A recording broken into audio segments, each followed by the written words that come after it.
Rasmus Okafor had not mopped a floor in 31 years.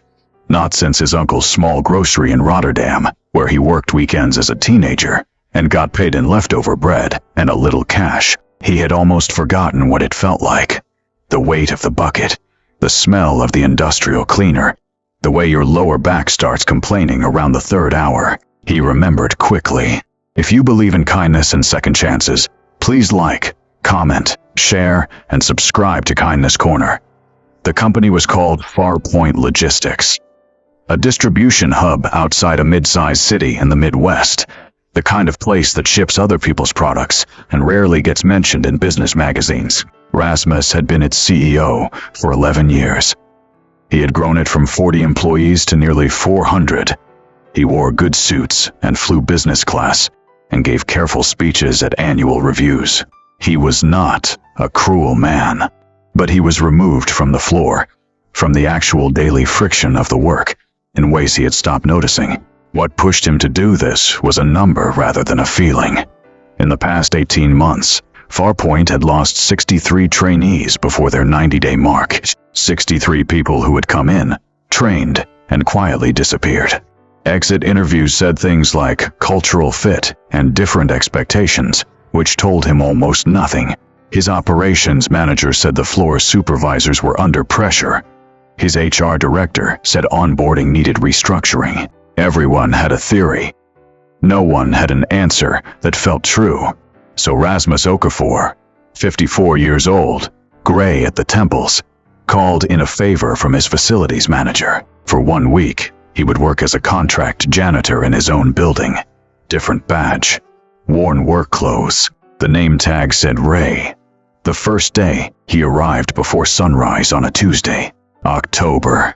The parking lot was half frozen, and the fluorescent lights in the loading bay gave everything a flat, greenish color. Nobody looked at him. The floor supervisors, who would have greeted him by name in the elevator 2 floors up, walked past him without a glance. He mopped the hallway outside the break room and listened to a senior coordinator loudly tell a new hire that if she couldn't keep up with the scan rate, she'd be replaced by Friday. The new hire, a young woman who couldn't have been more than 23, nodded and said nothing. She went back to her station. Rasmus kept mopping. Her name, he learned over the next few days, was Priya Mehta. She had started 3 weeks before, working the afternoon intake shift.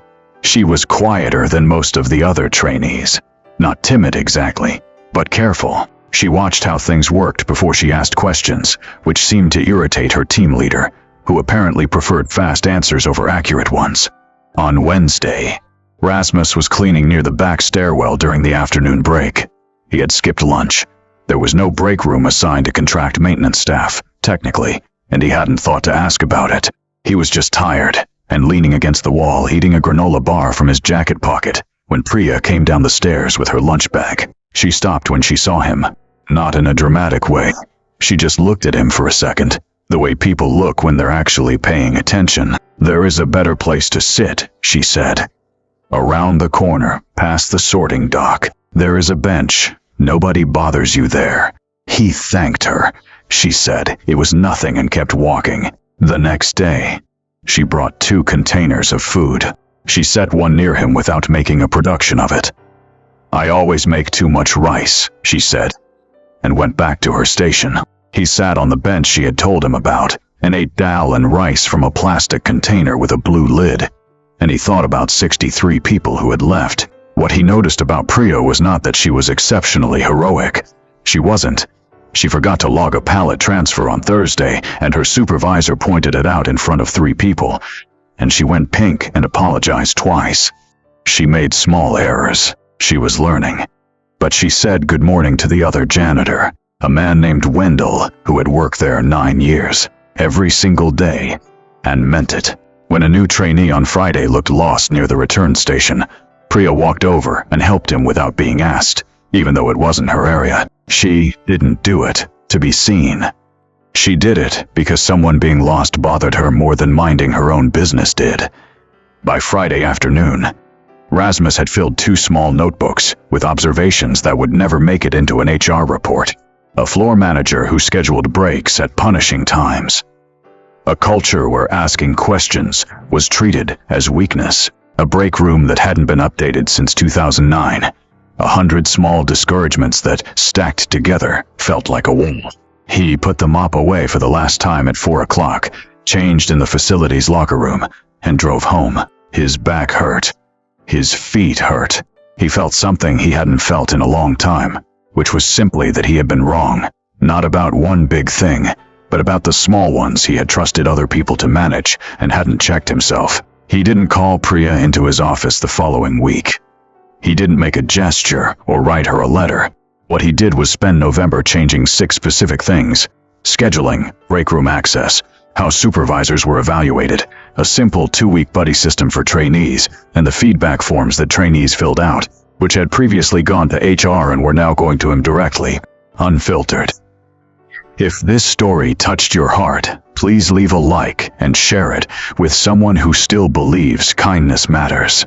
The 63rd trainee had been named Marco. He had left after 18 days. When Rasmus looked at his exit notes afterward, it said, "Didn't feel welcomed." 3 words that had cost the company a person. Comment: kindness still exists. If you believe even one good act can change someone's life. Priya Mehta still works at Farpoint. She doesn't know what happened that week. She probably never will. She thinks of herself as someone who just brought too much rice one day and offered it to a tired man in the hallway. But that is the thing about ordinary kindness. The person doing it usually doesn't realize they were the only one. They don't know they were being counted. Rasmus does.